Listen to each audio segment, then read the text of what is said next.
할렐루야, 4월 24일 수요일 새벽입니다. 오늘은 전도서 1장과 2장 말씀을 묵상하였습니다.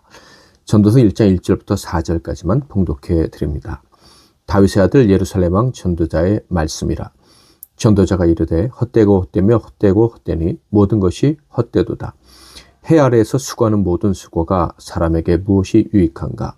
한 세대는 가고 한 세대는 오되 땅은 영원히 있도다.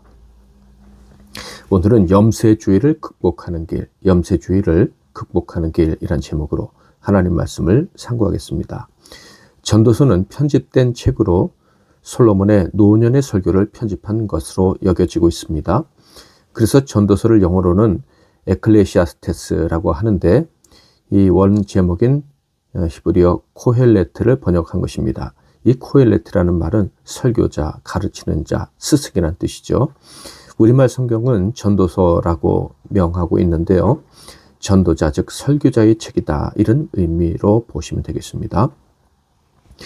우리는 솔로몬의 시작은 참 멋있었지만 그의 인생의 마지막은 그렇지 못했다는 것을 알고 있어요.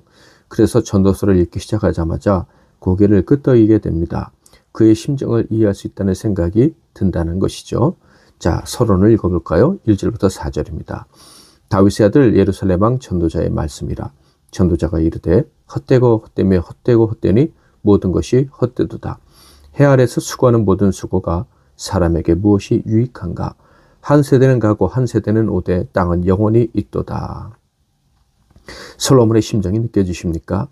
세상 사람은 아무것도 아닌 것, 험한 것이라고 말하는 그 심정에 도의가 되십니까? 특히 2절 말씀은 너무나도 유명한 말씀이라 모르는 성도가 거의 없으리라 생각이 됩니다. 한마디로 인생은 험한 것이라는 말이죠.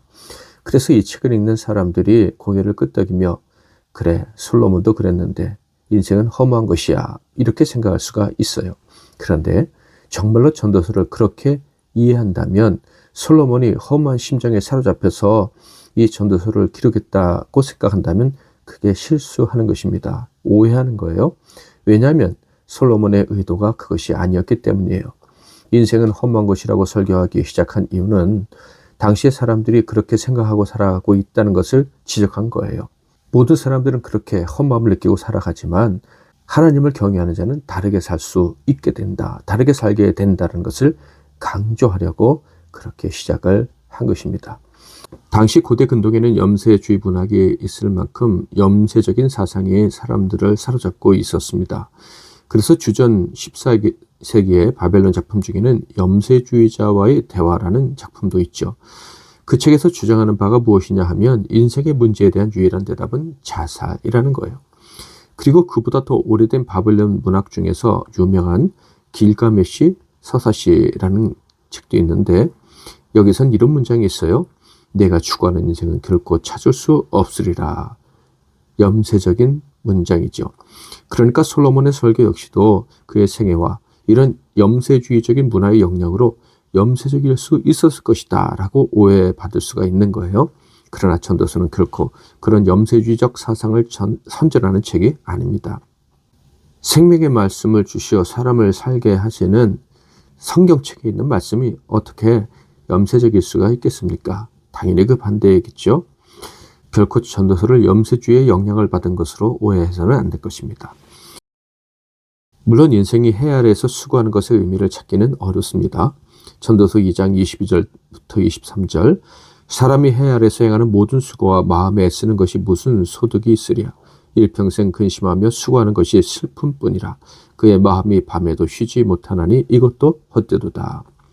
그러나 2장 끝에 가면 솔로몬이 전도서를 기록한 본래 의도를 분명히 이야기해 줍니다.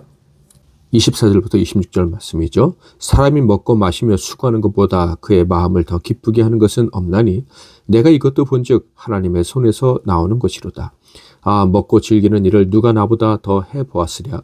하나님은 그가 기뻐하시는 자에게는 지혜와 지식과 희락을 주시나 죄인에게는 노후를 주시고 그가 모아 쌓게 하사 하나님을 기뻐하는 자에게 그가 주게 하시지만 이것도 헛되어 바람을 잡는 것이로다. 사람이 해 아래서 살아가는 모든 여정이 헛된 것이다.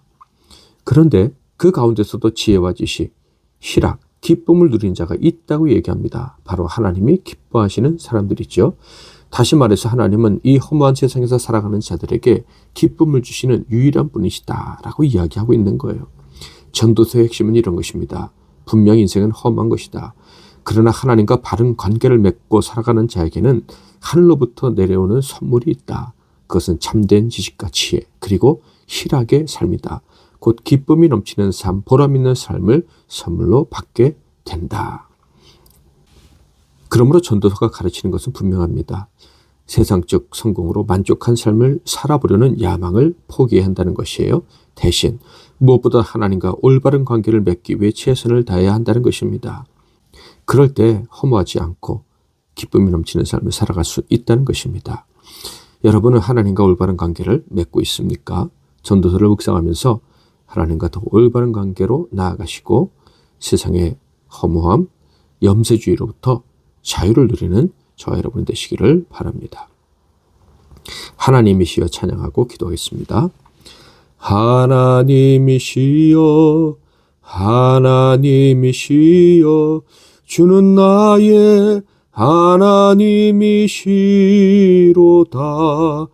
나의 몸과 마음 주를 갈망하며 이제 내가 주께 고백하는 말.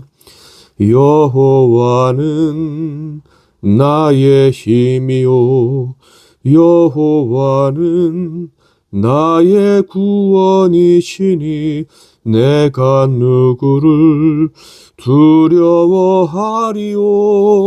여호와는 생명의 피난처시니 주의 인자가 생명보다 나음으로 내 입술이 여호와를 찬양하리.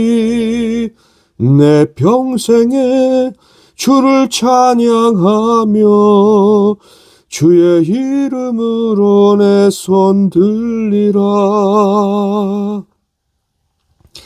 제가 먼저 잠깐 기도하고 이어서 각자 기도하시고 복된 하루 시작하시기를 바랍니다. 기도하겠습니다. 변함없는 사랑으로 우리를 지켜보시며 함께 하시는 하나님 아버지, 우리 모두는 험한 세상 속에서 발버둥치며 살아가고 있습니다. 참으로 기쁨을 줄 수 없는 것들에 마음을 빼앗기고 노심초사하며 살아가는 무지한 인생들입니다. 그러나 우리는 허무한 인생이 아니고 우리에게는 진정한 기쁨이 찾아올 수 있다는 것을 말씀을 통해서 깨닫게 됩니다. 하나님께로부터 그 기쁨이 내려오는 것임을 깨닫고 감사드립니다.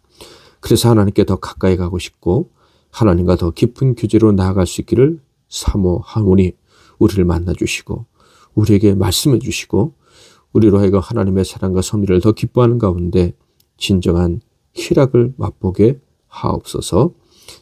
주를 간절히 바라는 우리들을 만나주시고 주의 손으로, 주의 따뜻한 손으로 우리를 붙잡아 주옵소서.